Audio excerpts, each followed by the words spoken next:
Hey everyone, so we've been getting a lot of questions lately about the future of unions. Like, can they really keep up in this crazy, fast-changing job market? Well, we found something that might give us some answers. It's a report called, get this, Roadmap to Renewal. Catchy, right. Totally.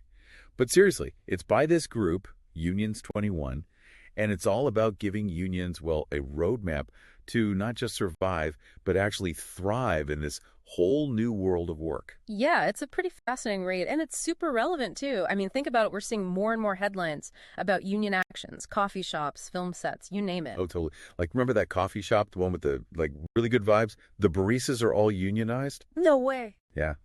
They say their union is the reason they've got such a good contract. Better pay, benefits, even mental health stuff. Yeah. But, okay, back to the report. It doesn't try to sugarcoat anything. It's honest about the fact that overall, union membership is down, especially with younger people. Yeah, and especially in the private sector. Exactly. And it's not just happening in the UK either. It's a global thing. To really get why, you have to look at the bigger picture, globalization, automation. Right.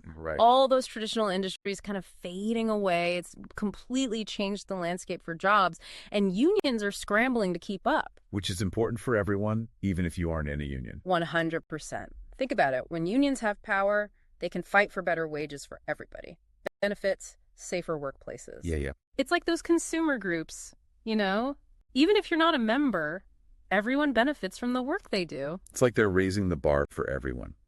Okay, so the report doesn't just, point out all the problems. It actually digs into some solutions. One of the biggies, leadership. They make this point that even if you've got the most passionate leader, they need the right skills. Totally. It's not enough to just be really passionate about workers' rights these days. Yeah. We need more. Like the report mentions the Swedish Electricians Union. They started a whole leadership program, focused on strategic planning and using data to make decisions. And guess what? Their membership shot up by 15% in just 2 years. Wow. Okay, that's huge. Right. So it's about giving those leaders new skills, not just sticking with the same old playbook. Okay, speaking of new approaches, the report also talks about how unions are trying out new ways to bargain. Oh, absolutely. One of the most interesting ones is this thing called civil regulation. Basically, it's about finding ways to impact labor standards and working conditions, even without those traditional bargaining agreements. Okay, so for those of us who aren't, labor lawyers, civil regulation you're talking about. Right. So think public campaigns, working with different groups in the community, even teaming up with businesses to set higher standards. I'm getting. It's happening already. A great example is that living wage campaign in the UK.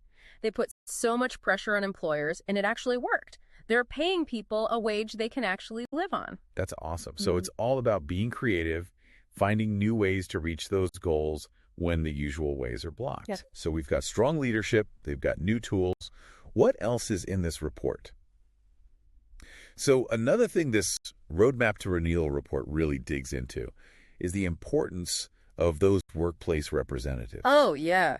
Those folks who are the link between the union and the actual members out there on the front lines. They're what do they call it? Shop stewards. Yeah, shop stewards, delegates, reps. Reps, right. Lots of names for them. But they're crucial.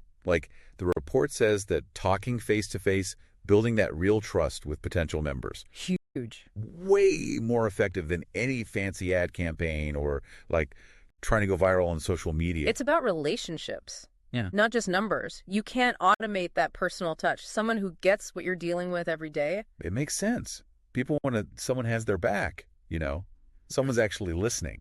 That's it, that human connection. That's where those workplace reps, they make all the difference. They're the ones there day in, day out, listening to what people are worried about, fighting for their coworkers. Like having a friend in your corner at work, someone who gets all the ins and outs, helps you when things get tough. Exactly. But even those friends, those reps, they need support too. Oh, for sure. Which the report talks about a lot, investing in those reps, their training, give them the tools to be effective, Make sure they're up to speed. Yeah, how to handle a grievance, what the latest laws are, all that stuff. Give them the resources to really succeed. Okay, now, here's where things get even more interesting, I think.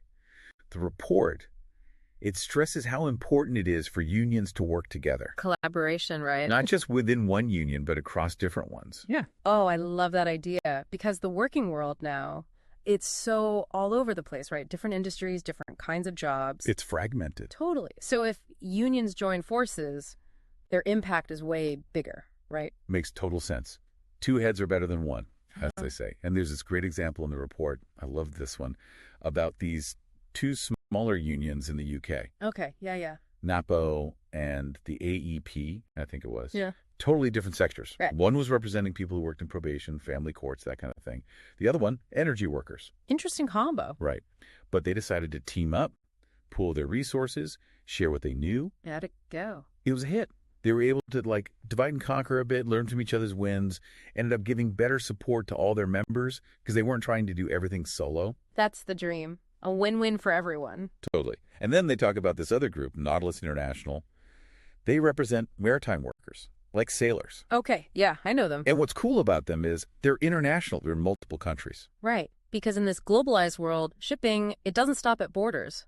So workers need a union that crosses those borders too. Smart. It's like they're building this global network of worker solidarity. Pretty amazing. Okay, get this, the report. It also encourages unions to embrace. Are you ready for this? Data. Data. I know, right? All of that. Sounds kind of strange at first. It's like spreadsheets and unions. How does that work? Yeah, but it actually makes a lot of sense. Think about it. Businesses have been using data forever, right?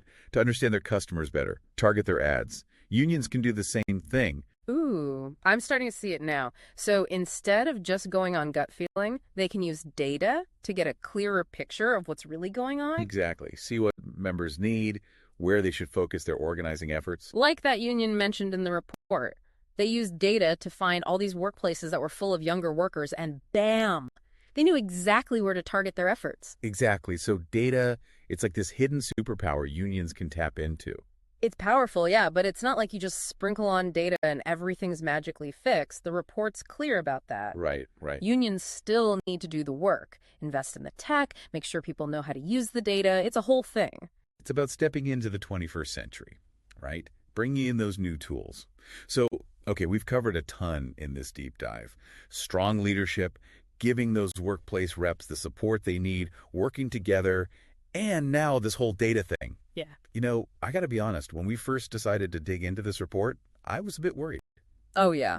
What is that? I thought it was going to be all doom and gloom, oh, unions are over, they had their time. But it's so not like that. It's definitely a call to action. Like, hey, unions, wake up. But it's also hopeful, They're not destined to become ancient history. They can be even more important than ever. Right.